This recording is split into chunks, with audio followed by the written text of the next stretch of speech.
नमस्कार दोस्तों, पीएलटेक्स में आपका बहुत बहुत स्वागत है। दोस्तों आज के इस क्लास में यूपी ट्रिपल एस सी कनिष्ठ सहायक का प्रैक्टिस सेट लेकर आया हूं और यह प्रैक्टिस सेट चक्षु प्रकाशन का है और इसके अंतर्गत 20 प्रैक्टिस सेट आपको देखने को मिलेंगे। साथ ही साथ 2 सॉल्व पेपर प्रीवियस ईयर के इसमें दिए गए हैं और आज से आपको पर डे जूनियर असिस्टेंट के लिए एक प्रैक्टिस सेट अवेलेबल कराया जाएगा इस चैनल के माध्यम से। तो दोस्तों यदि आप चैनल पे नए हैं तो चैनल को सब्सक्राइब कीजिए, लाइक और शेयर करना मत भूलिएगा। और यहाँ पर सिलेबस दिया गया है पाठ्यक्रम, जैसा कि आप सभी जानते हैं कि भाग फर्स्ट में आपका हिंदी परिज्ञान और लेखन योग्यता के 30 क्वेश्चन पूछे जाएंगे और निर्धारित अंक 30 रहेंगे। सामान्य बुद्धि परीक्षण से 15 क्वेश्चन पूछे जाने हैं, 15 कुल अंक 15 रहेगा। और सामान्य जानकारी की बात करें तो 20 क्वेश्चन सामान्य जानकारी से पूछे जाने हैं 20 मार्क्स के।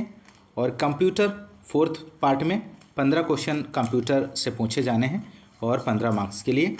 और उत्तर प्रदेश की बात करें तो उत्तर प्रदेश राज्य से संबंधित सामान्य जानकारी के 20 क्वेश्चन पूछे जाने हैं। तो ये सभी जो पार्ट हैं आपको एक प्रैक्टिस सेट के अंतर्गत आपको कंप्लीट कराया जाएगा। तो आइए शुरू करते हैं दोस्तों। यदि आप चैनल पर नए हैं तो चैनल को सब्सक्राइब कीजिए, लाइक और शेयर ज़रूर कीजिएगा।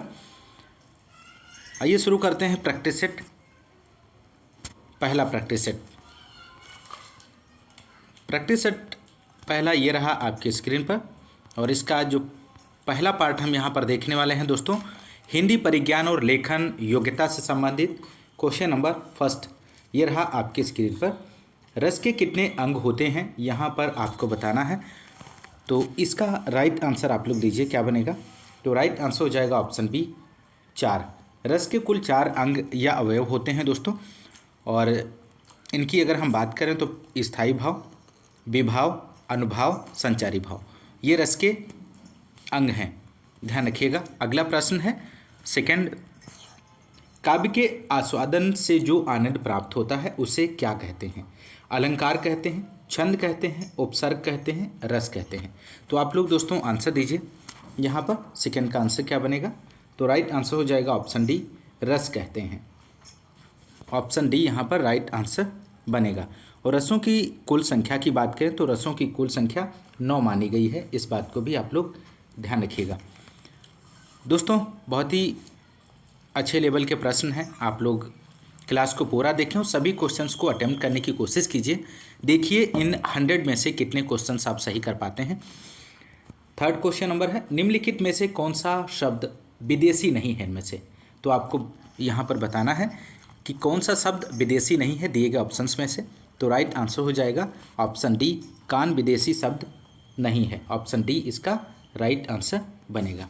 अगला प्रश्न, शुद्ध वर्तनी का चयन कीजिए। दिए गए प्रश्न में से आपको शुद्ध वर्तनी का चयन करना है। इनमें से कौन सा शब्द की वर्तनी शुद्ध दी गई है। तो यहाँ पर राइट आंसर हो जाएगा ऑप्शन ए, ऋषि। ऋषि शब्द की वर्तनी सही है, इस प्रकार से ऋषि लिखा जाता है। अगला प्रश्न 5 क्वेश्चन नंबर, सामाजिक पदों पुनरुक्त युग्म शब्दों के मध्य प्रयोग किया जाता है। तो इनमें से आपको बताना है किसका प्रयोग किया जाता है, अल्प विराम का, अर्ध विराम का, योजक चिन्ह का, उद्धरण चिन्ह का। तो 5 का यहाँ पर जो आंसर हो जाएगा दोस्तों ऑप्शन सी, योजक चिन्ह यहाँ पर सही जवाब बनेगा, ऑप्शन सी, ध्यान रखिएगा। अगला प्रश्न है, निम्नलिखित में से कौन सा शब्द पुल्लिंग है। दिए गए ऑप्शंस में से आपको सही विकल्प का चयन करना है। तो राइट आंसर हो जाएगा ऑप्शन ए, अंधेरे। यहाँ पर अंधेरे शब्द पुल्लिंग है दोस्तों। अगला प्रश्न है, अर्थ के आधार पर वाक्यों के भेद बताइए। 2 प्रकार के होते हैं, 4 प्रकार हैं, 6 प्रकार हैं, 8 प्रकार हैं। तो अर्थ के आधार पर वाक्यों के भेद की बात करें तो यहाँ पर 8 प्रकार के होते हैं और इन 8 प्रकारों में से पहला विधिवाचक है, दूसरा निषेधवाचक, तीसरा आज्ञावाचक, चौथा प्रश्नवाचक और 5वां की बात करें तो विस्मयवाचक है, छठा संदेहवाचक और 7वां इच्छावाचक और 8वां संकेतवाचक है। तो ऑप्शन डी यहाँ पर राइट आंसर हो जाएगा। अगला प्रश्न है, अभिज्ञ अनभिज्ञ शब्दों का सही अर्थ बताइए। तो अभिज्ञ का अर्थ क्या होता है और अनभिज्ञ का, यहाँ पर सही विकल्प का चयन करना है। तो राइट आंसर हो जाएगा ऑप्शन सी, जानकार और ना जानकार। अभिज्ञ का अर्थ हो जाएगा जानकार और अनभिज्ञ का अर्थ हो जाएगा न जानकार। ध्यान रखिएगा। अगला प्रश्न है, स्वर संधि कितने प्रकार की होती है? बहुत ही सिंपल प्रश्न है। तो स्वर संधि कितने प्रकार की होती है? तो यहाँ पे राइट आंसर हो जाएगा ऑप्शन डी, 5 प्रकार की होती है। दीर्घ संधि, पहला दीर्घ संधि, दूसरा वृद्धि संधि, तीसरा यण संधि, अयाद संधि।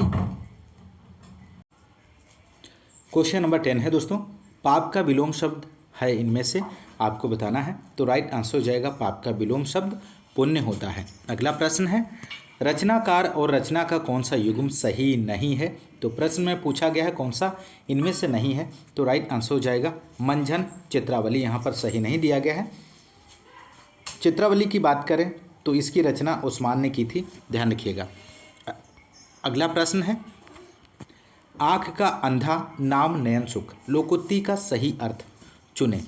तो आँख का अंधा नाम नयन सुख, लोकोक्ति का चयन आपको करना है दिए गए विकल्प में से। तो यहाँ पे राइट आंसर हो जाएगा गुण के विरुद्ध नाम होना, यहाँ पर सही आंसर हो जाएगा। अगला प्रश्न है 13 क्वेश्चन नंबर, नीचे दिए गए मुहावरे और उनके अर्थ के जोड़े में से एक जोड़ा गलत है, उसे पहचानें।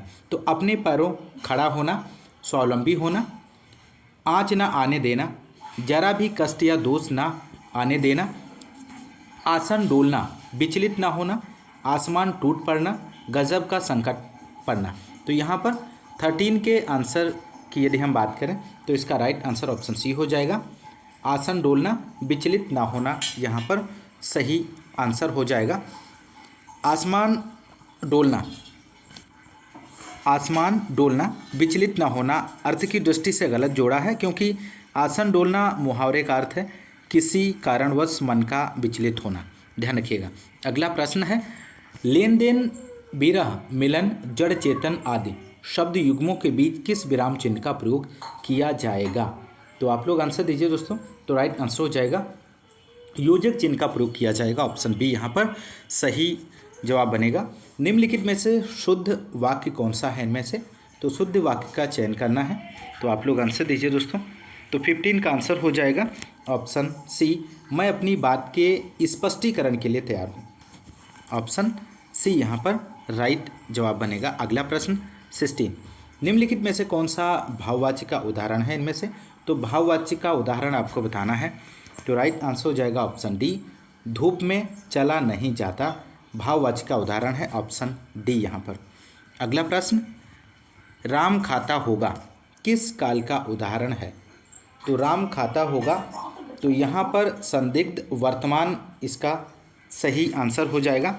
राम खाता होगा संदिग्ध वर्तमान का उदाहरण है, क्योंकि क्रिया के जिस रूप से वर्तमान क्रिया के होने या करने पर संदेह प्रकट किया जाए उसे संदिग्ध वर्तमान काल कहते हैं। और ऐसे वाक्यों के अंत में ता होगा, ती होगी, ते होंगे शब्द आते हैं। जैसे गाड़ी आती होगी, नेहा पत्र लिखती होगी, बच्चा रोता होगा। तो आप लोग ध्यान रखिएगा। अगला प्रश्न है 18 क्वेश्चन नंबर, किस शब्द की वर्तनी शुद्ध है? तो यहाँ पर आपको बताना है किस शब्द की वर्तनी शुद्ध दी गई है। तो 18 का आंसर हो जाएगा ऑप्शन डी, ब्रज भाषा। ब्रज भाषा की वर्तनी सही है, ब्रज भाषा इस प्रकार से लिखा जाता है। अगला प्रश्न है, उनके बिना तुम कुछ नहीं हो, उनके बिना तुम कुछ नहीं हो वाक्य में संबंध बोधक शब्द कौन सा है? तो यहाँ पे 90 का आंसर हो जाएगा 19 का ऑप्शन बी, बिना। बिना यहाँ पर बिना शब्द संबंध बोधक शब्द है।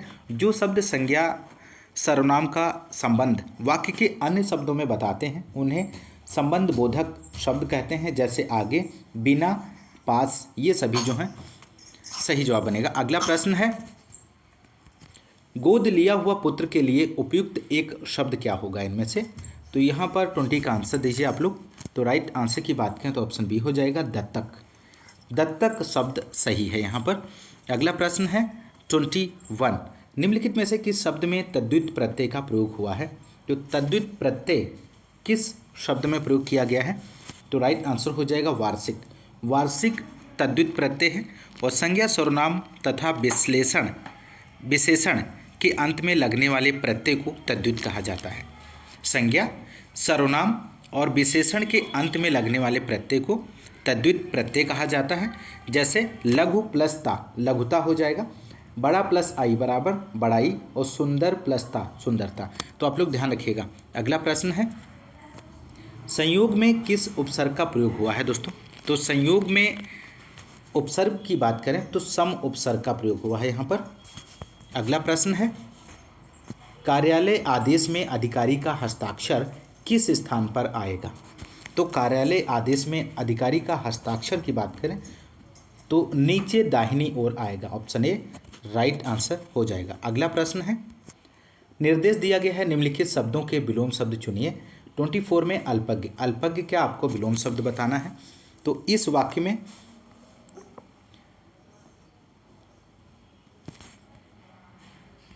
तो यहाँ पे राइट आंसर हो जाएगा अल्पज्ञ का सर्वज्ञ होता है। ध्यान रखिएगा। अगला प्रश्न है, खूंटी शब्द का बहुवचन बताइए। तो खूंटी शब्द का जो बहुवचन होगा यहाँ पर ऑप्शन सी खूंटिया। ध्यान रखिएगा। अगला यहाँ पर दिया गया है निर्देश 26 से 30 क्वेश्चन तक दिए गए गद्यांश को ध्यान से पढ़िए एवं प्रत्येक प्रश्न का उत्तर दीजिए। 4 विकल्पों में से सही विकल्प चुनिए। तो यहाँ पे गद्यांश दिया गया है, आप लोग इसे ध्यान से पढ़िए।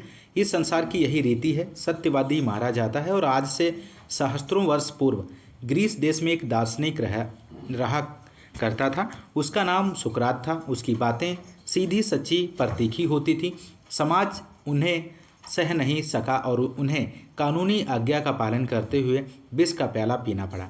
इसी प्रकार तत्कालीन शासन सत्ता तथा सामाजिक और धार्मिक दुराचारों के विरुद्ध आवाज़ उठाने पर ईसा को सूली पर चढ़ना पड़ा और सलीब पर से ईसा का यह आर्तनाद आज भी गूंज रहा है, हे प्रभु हे पिता तुम हमें क्यों भूल गए हो।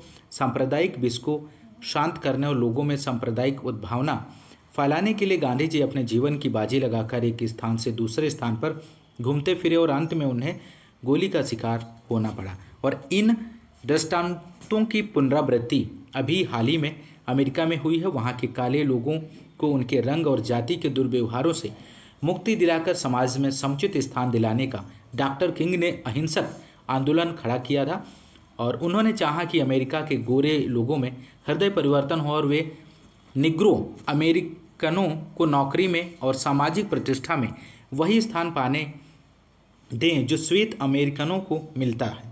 लेकिन उसको भी निर्भीक सच्चाई बरतने का मूल्य अपने प्राण देकर चुकाना पड़ा। आज संसार के सामने वही पुराना प्रश्न फिर खड़ा हो गया है, क्या दुनिया में सच कहने वालों का और इंसाफ मांगने वालों का इसी प्रकार अंत होता रहेगा? क्या आपसी विद्वेष को समाप्त करने की संभावना इससे दुनिया में सबको पसंद नहीं हो सकेगी? जरा सोचिए, यदि इन प्रश्नों का उत्तर नकारात्मक हुआ तो मनुष्य जाति का भविष्य कितना निराशाजनक होगा। तो ये रहा गद्यांश। इसके नीचे दिए गए क्वेश्चंस के आंसर को देख लेते हैं। 26 क्वेश्चन नंबर है, गांधी जी को गोली का शिकार होना पड़ा क्योंकि यहाँ पर आपको आंसर देना है। इसका सही जवाब क्या बनेगा? तो राइट आंसर हो जाएगा सांप्रदायिक विष शांत करने व सांप्रदायिक सद्भावना फैलाने के कारण। ऑप्शन सी यहाँ पर सही जवाब बनेगा। अगला प्रश्न है 27, डॉक्टर किंग को प्राणों का मूल्य किस लिए चुकाना पड़ा? तो यहाँ पर 27 का आंसर ऑप्शन बी हो जाएगा, निर्भीक सच्चाई बरतने का मूल्य चुकाना पड़ा। अगला प्रश्न 28, ईसा का आर्तनाद कहाँ से गूंज रहा है? तो राइट आंसर सलीब पर से। अगला प्रश्न, सुकरात को विष का प्याला क्यों पीना पड़ा? तो 29 का आंसर हो जाएगा ऑप्शन बी, उनकी सीधी सच्ची एवं तीखी बातें समाज सह नहीं सका। अगला प्रश्न 30 है यहाँ पर, ग्रीस देश के एक दार्शनिक का नाम था, इनमें से आपको बताना है। तो 30 का आंसर यहाँ पर हो जाएगा ऑप्शन सी सुकरात। अगला क्वेश्चन सामान्य बुद्धि परीक्षण से संबंधित है। निम्नलिखित प्रत्येक प्रश्न में दिए गए विकल्पों में से संबंधित अक्षरों शब्द संख्या का चयन कीजिए। 31 का आपको यहाँ पर आंसर कीजिए आप लोग। इसका सही जवाब क्या बनेगा? तो यहाँ पे राइट आंसर हो जाएगा ऑप्शन सी आई यहाँ पर सही आंसर हो जाएगा। अगला प्रश्न है ताश जोकर पुस्तक, तो यहाँ पर क्वेश्चन मार्क की जगह आपको बताना है। तो राइट आंसर हो जाएगा आवरण, यहाँ पर सही जवाब बनेगा। अगला प्रश्न 33 का आंसर आप लोग दीजिए। तो यहाँ पर राइट आंसर हो जाएगा ऑप्शन ए, DHLP इसका सही आंसर बनेगा। अगला प्रश्न है, अक्षरों का कौन सा समूह खाली स्थानों पर क्रमवार रखने से दी गई अक्षर श्रृंखला को पूरा करेगा? तो यहाँ पर ऑप्शन दिए गए हैं, तो इसका राइट आंसर हो जाएगा यहाँ पर ऑप्शन डी। अगला प्रश्न है 35, निम्नलिखित शब्दों को शब्दकोश में दिए गए क्रम के अनुसार लिखें दोस्तों। तो 35 का आप लोग आंसर दीजिए। तो यहाँ पे राइट आंसर हो जाएगा ऑप्शन सी 4132, 4132 इसका क्रम बनेगा। अगला प्रश्न है 36, निम्न विकल्पों में से कौन सा विकल्प नीचे दिए हुए शब्दों का सार्थक क्रम दर्शाता है? तो 36 का आप लोग आंसर दीजिए। तो यहाँ पे राइट आंसर हो जाएगा ऑप्शन बी 21534 इसका सही क्रम बनेगा। अगला प्रश्न 37 है, दिए गए विकल्पों से लुप्त संख्या ज्ञात कीजिए। तो यहाँ पर आपको लुप्त संख्या ज्ञात करनी है 37 में। तो यहाँ पे राइट आंसर जो बनेगा ऑप्शन डी हो जाएगा, 8 यहाँ पर सही आंसर होगा। अगला प्रश्न है 38, एक सुबह राजू सूर्य की ओर चला, थोड़ी देर बाद वह बाएं घूमा और फिर अपने बाएं घूमा, अब वह किस दिशा की ओर है आपको यहाँ पर बताना है। तो 38 का जो आंसर होगा यहाँ पर, राजू अब पश्चिम दिशा की ओर जा रहा है, तो ऑप्शन डी यहाँ पर सही जवाब हो जाएगा। अगला क्वेश्चन है 39, यदि किसी कूट भाषा में LONDON को इतना लिखा जाता है तो उसी कूट भाषा में डोलोन को किस प्रकार लिखा जाएगा? तो 39 का जो आंसर हो जाएगा यहाँ पर ऑप्शन डी हो जाएगा 46765। अगला प्रश्न, निम्नलिखित विकल्पों में से वह शब्द चुनिए जो दिए गए शब्द के अक्षरों का प्रयोग करके नहीं बनाया जा सकता है। तो एडिक्शन का यहाँ पर आपको बताना है। तो 40 यहाँ पर 40 का जो आंसर हो जाएगा डेट। अगला प्रश्न 41 है, निम्नलिखित में से किस उत्तर आकृति द्वारा प्रश्न आकृति पूरी होती है? प्रश्न की आकृति दी गई है और नीचे उत्तर आकृतियाँ दी गई हैं। तो यहाँ पर ऑप्शन ए सही आंसर हो जाएगा, उत्तर आकृति ए द्वारा। 42 क्वेश्चन नंबर है, निम्नलिखित में से कौन सी आकृति कुत्ता जानवर पालतू के बीच संबंध को दर्शाता है? तो यहाँ पे 42 का आंसर हो जाएगा ऑप्शन सी, इसका सही आंसर बनेगा। अगला प्रश्न है 43, यदि किसी दर्पण को रेखा MN पर रखा जाए तो दी गई उत्तर आकृतियों में से कौन सी आकृति प्रश्न आकृति का सही प्रतिबिंब होगी? प्रश्न आकृति दी गई है, नीचे उत्तर आकृतियाँ दी गई हैं। तो यहाँ पर राइट आंसर आपको बताना है। तो राइट आंसर हो जाएगा ऑप्शन बी, उत्तर आकृति बी प्रश्न आकृति का सही दर्पण प्रतिबिंब होगी। तो बी ऑप्शन सही जवाब बनेगा। अगला प्रश्न है, कितने त्रिकोण आकृति में हैं? तो इसमें से आपको बताना है कितने त्रिकोण आकृति में हैं। तो राइट आंसर यहाँ पर बनेगा ऑप्शन बी 7 इसका सही जवाब बनेगा। तो आकृति में कुल 7 त्रिभुज हैं। अगला प्रश्न 45, दी गई उत्तर आकृतियों में से उस उत्तर आकृति को चुनिए जिसमें प्रश्न आकृति निहित है। प्रश्न आकृति दी गई है और नीचे उत्तर आकृतियां हैं। तो यहाँ पर राइट आंसर बनेगा ऑप्शन बी, इसका सही आंसर हो जाएगा। अगला प्रश्न सामान्य जानकारी से संबंधित बहुत ही बेहतरीन प्रश्न है। पहला 46 क्वेश्चन नंबर, भारतीय संगीत का आदि ग्रंथ कहा जाता है। तो भारतीय संगीत का आदि ग्रंथ किसे कहा जाता है? ऋग्वेद को, उपनिषद को, यजुर्वेद को, सामवेद को। तो 46 का आंसर हो जाएगा यहाँ पर ऑप्शन डी सामवेद को। भारतीय संगीत का आदि ग्रंथ सामवेद को कहा जाता है। अगला प्रश्न है 47, अशोक के अधिकांश अभिलेख किस भाषा व लिपि में है? तो 47 का आंसर आप लोग दीजिए दोस्तों। तो यहाँ पे राइट आंसर हो जाएगा प्राकृत व बाह्य लिपि में है।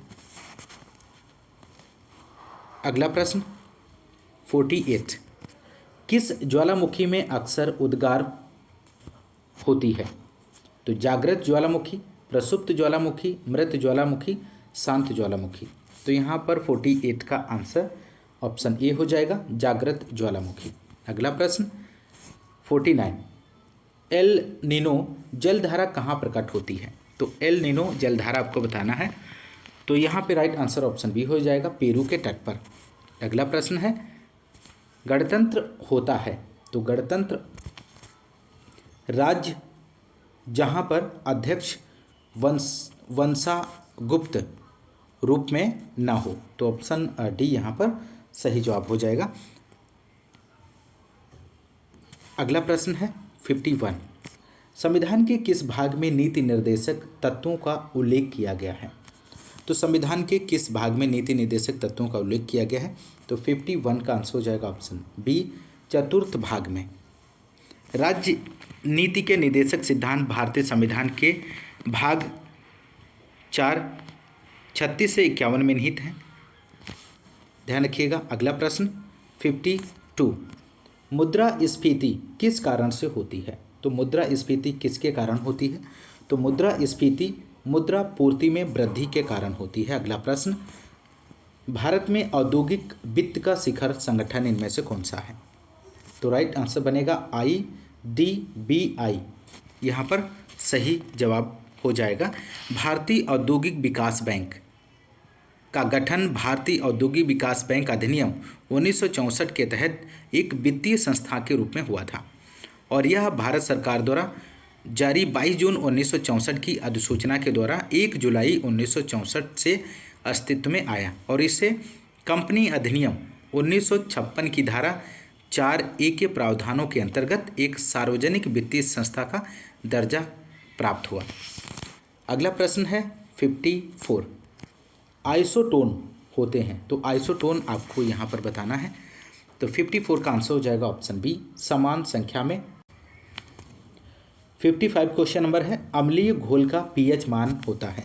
तो अम्लीय घोल का pH मान कितना होता है दोस्तों? तो यहाँ पे राइट आंसर ऑप्शन बी हो जाएगा, 7 से कम। अगला प्रश्न है 56। पहाड़ी पर चढ़ता एक व्यक्ति आगे की ओर झुक जाता है क्योंकि तेज चल सके, फिसलने की संभावना कम हो जाए, शक्ति संरक्षण हेतु, स्थायित्व बढ़ाने के लिए। तो यहाँ पर 56 का आप लोग आंसर दीजिए। तो यहाँ पे जो राइट आंसर हो जाएगा ऑप्शन डी, स्थायित्व बढ़ाने के लिए।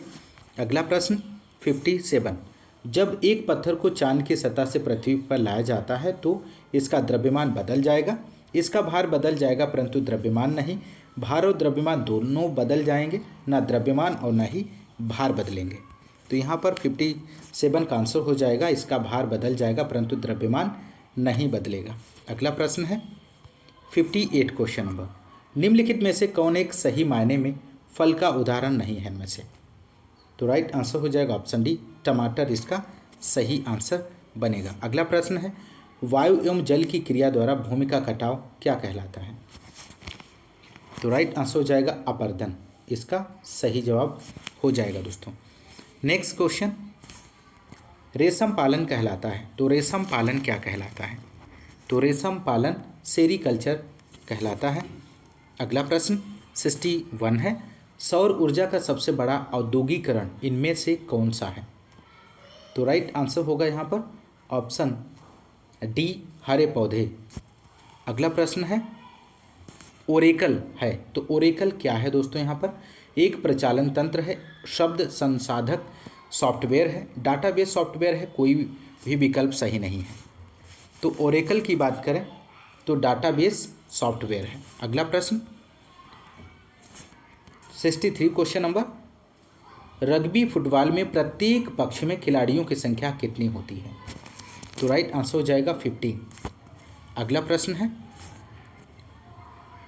अरुंधति रॉय को किस पुस्तक के लिए बुकर पुरस्कार प्राप्त हुआ था?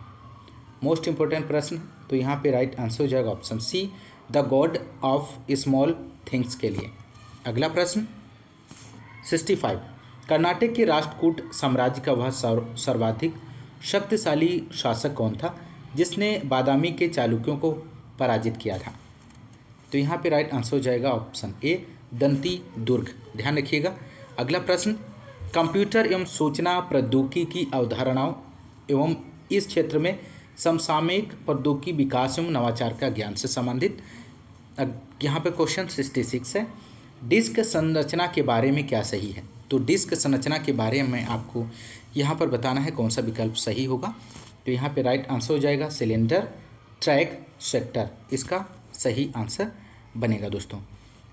दोस्तों यदि आपको क्लास पसंद आ रही तो क्लास को एक बार लाइक और शेयर ज़रूर कीजिए और चैनल पे नए हैं तो सब्सक्राइब ज़रूर कीजिएगा। निम्नलिखित में से कौन सा एक गूगल का प्रोडक्ट नहीं है इनमें से? तो नहीं पूछा गया है, दिए गए ऑप्शंस में से आप चयन कीजिए। तो यहाँ पर राइट आंसर हो जाएगा iOS। iOS एप्पल इंक के मोबाइल फ़ोन में प्रयुक्त होने वाला ऑपरेटिंग सिस्टम है। तो एंड्रॉयड गूगल कंपनी का ऑपरेटिंग सिस्टम है। क्रोम की बात करें तो गूगल कंपनी का वेब ब्राउज़र है, जिसे गूगल द्वारा मुक्त स्रोत कोड द्वारा निर्मित किया गया और इसका नाम ग्राफिकल यूजर इंटरफेस के फ्रेम यानी क्रोम पर रखा गया है। तो ऑप्शन बी यहाँ पर सही आंसर हो जाएगा। अगला प्रश्न है, यूट्यूब के गुणों के बारे में क्या गलत है? तो यूट्यूब के गुणों के बारे में इनमें से कौन सा गलत ऑप्शन दिया गया है? तो यहाँ पे राइट आंसर हो जाएगा वीडियो एनालिसिस करना यहाँ पर गलत है। तो यूट्यूब उपयोगकर्ताओं के तौर पर एक व्यक्ति यूट्यूब के वीडियो अपलोड, डाउनलोड, सर्च करने के गुणों का प्रयोग कर सकता है, जबकि वीडियो एनालिसिस का अलग गुण है और जिसका प्रयोग यूट्यूब स्वयं करता है। तो ऑप्शन बी यहाँ पर सही आंसर हो जाएगा। नेक्स्ट है, रोबोटिक का ज़्यादा इस्तेमाल किस क्षेत्र में होता है? तो रोबोटिक का ज़्यादा इस्तेमाल मैन्युफैक्चरिंग में के क्षेत्र में किया जाता है। अगला प्रश्न, स्टोर में हर बेचने वाले उत्पाद पर छपे हुए यूनिवर्सल प्रोडक्ट कोड को पढ़ने के लिए उपयोग में आने वाला उपकरण क्या कहलाता है इनमें से? तो 70 का आंसर हो जाएगा बार कोड रीडर कहलाता है। अगला प्रश्न है 71, कंप्यूटर का कौन सा भाग प्रोसेसर को बाकी हार्डवेयर से जोड़ता है? बहुत ही महत्वपूर्ण प्रश्न है। तो यहाँ पे राइट आंसर जो बनेगा ऑप्शन ए हो जाएगा मदरबोर्ड। मदरबोर्ड एक पीसीबी प्रिंटेड सर्किट बोर्ड है जो कि कंप्यूटर के विभिन्न अवयव कंपोनेंट को होल्ड करता है, जिससे कि कंप्यूटर कार्यक्षम हो सके। सीपीयू, रैम, हार्ड डिस्क के साथ साथ टीबी कार्ड, ग्राफिक्स आदि सबको पहले मदरबोर्ड के साथ जोड़ा जाता है और मदरबोर्ड की यह कार्य शुरू करता है कि सभी को उचित बिजली की आपूर्ति की जाए ताकि वो ठीक ढंग से अपना काम कर सकें। अगला प्रश्न है 72, कंप्यूटर सिस्टम को नियंत्रित करने वाले प्रोग्राम का नाम क्या है इनमें से? तो 72 का आंसर दीजिए। तो राइट आंसर बनेगा सॉफ्टवेयर। सिस्टम सॉफ्टवेयर कंप्यूटर को चलाने वाला मुख्य सॉफ्टवेयर है। जब आप कंप्यूटर को चालू करते हैं तो यह हार्डवेयर को सक्रिय करता है और उनके कामकाज को नियंत्रित और समन्वित करता है। एप्लीकेशन प्रोग्राम को सिस्टम सॉफ्टवेयर द्वारा भी नियंत्रित किया जाता है। एक ऑपरेटिंग सिस्टम सॉफ्टवेयर का एक उदाहरण है। अगला प्रश्न 73, इंकजेट प्रिंटर एक इमेज को कैसे प्रिंट करता है? तो यहाँ पर आंसर आप लोग दीजिए 73 का। तो यहाँ पे राइट आंसर बनेगा ऑप्शन बी, कैरेक्टर की स्प्रे प्रिंटिंग से। अगला प्रश्न 74, डॉट मैट्रिक्स प्रिंटर का दूसरा नाम क्या है? तो डॉट मैट्रिक्स प्रिंटर का दूसरा नाम इम्पैक्ट प्रिंटर है। अगला प्रश्न, निम्नलिखित में से कौन सा एक ऑपरेटिंग सिस्टम नहीं है इनमें से दिए गए ऑप्शंस में से?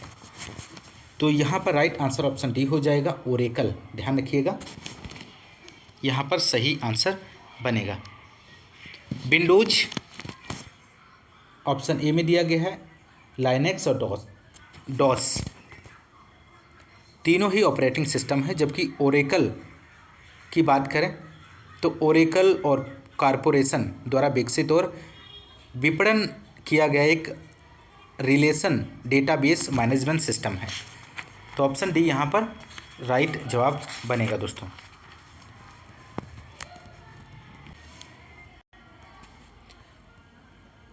अगला क्वेश्चन 76, निम्नलिखित में से कौन सा सिंगल यूजर ऑपरेटिंग सिस्टम इनमें से है? तो single user operating system option D सही जवाब बनेगा। ए और सी दोनों ऑप्शन, MS DOS और जेनिक्स। ध्यान रखिएगा। अगला प्रश्न है 77, MS ऑफिस सॉफ्टवेयर ग्रुप के साथ कौन सा स्प्रेडशीट एप्लीकेशन आता है इनमें से?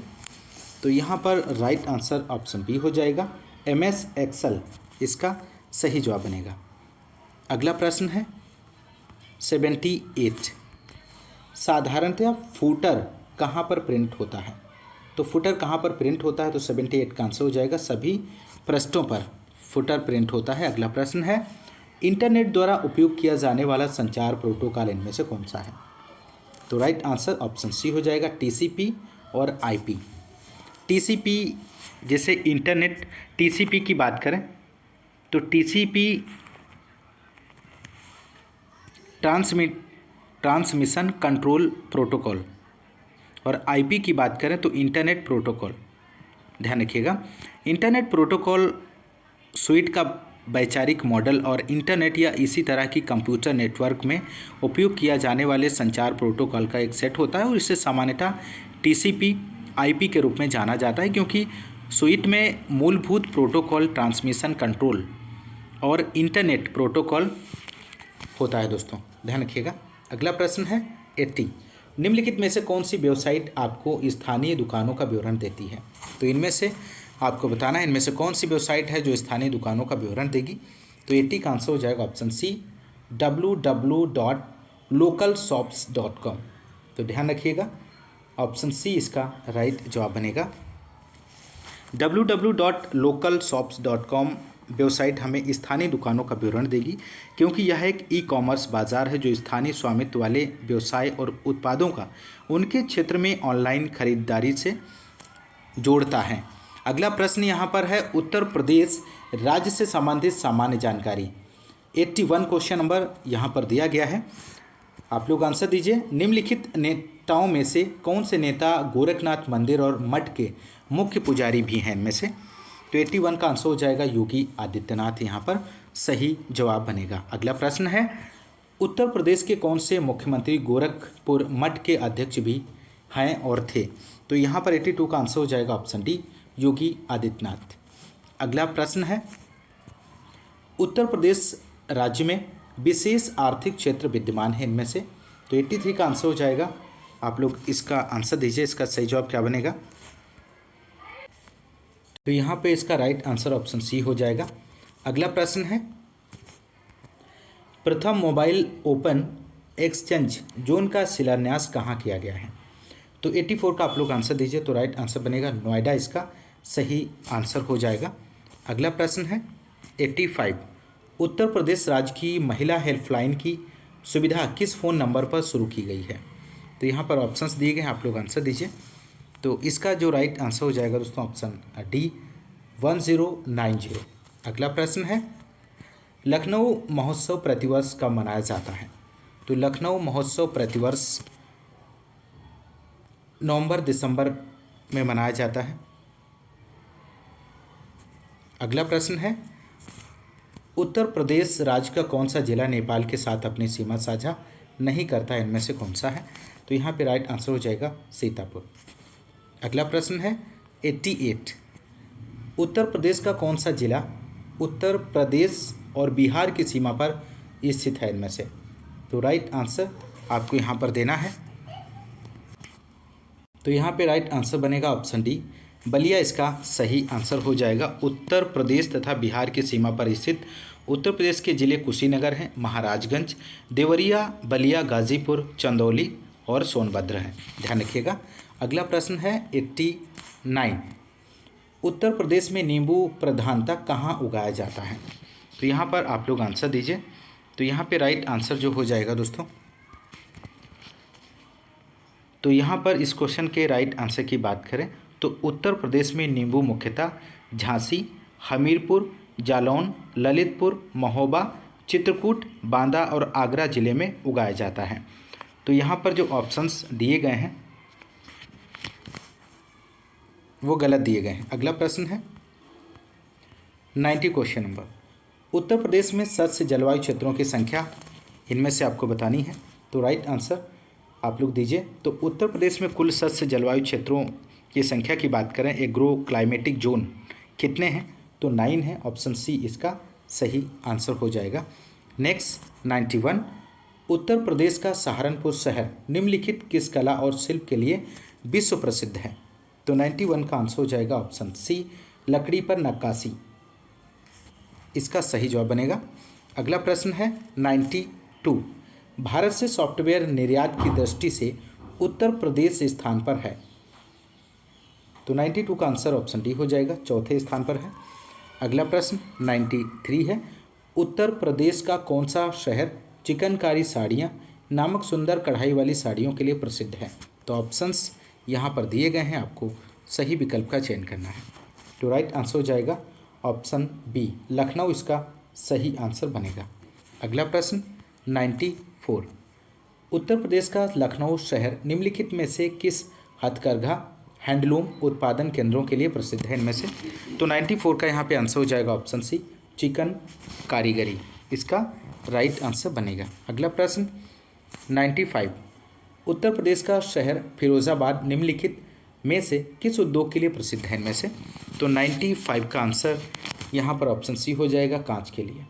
उत्तर प्रदेश की बात करें तो उत्तर प्रदेश का फिरोजाबाद कांच के सामान के लिए प्रसिद्ध है। अगला प्रश्न है 96, उत्तर प्रदेश में एकमात्र तेल रिफाइनरी कहाँ पर स्थित है? बहुत ही महत्वपूर्ण प्रश्न है। तो यहाँ पे राइट आंसर हो जाएगा मथुरा इसका सही जवाब बनेगा। अगला प्रश्न 97, उत्तर प्रदेश का निम्न में से कौन सा जिला काली मिट्टी के बर्तनों के लिए प्रसिद्ध है? तो 97 का आंसर हो जाएगा ऑप्शन बी, आजमगढ़।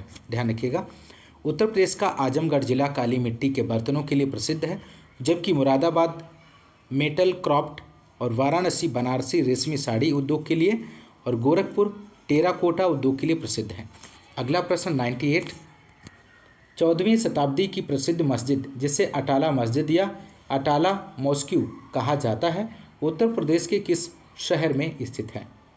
तो यहाँ पर राइट आंसर हो जाएगा जौनपुर। अगला प्रश्न 99 क्वेश्चन नंबर है, भव्य जैन स्तूप के अवशेष को कंकाली टीला के पास खोदकर निकाला गया है, जो कि कहाँ पर स्थित है? तो राइट आंसर हो जाएगा मथुरा इसका सही जवाब बनेगा। कंकाली टीला उत्तर प्रदेश के मथुरा में स्थित है। 1888 से 91, 1888 से 91 ईस्वी के मध्य हुई खुदाई में यहाँ से प्रसिद्ध जैन स्तूप प्राप्त हुआ था।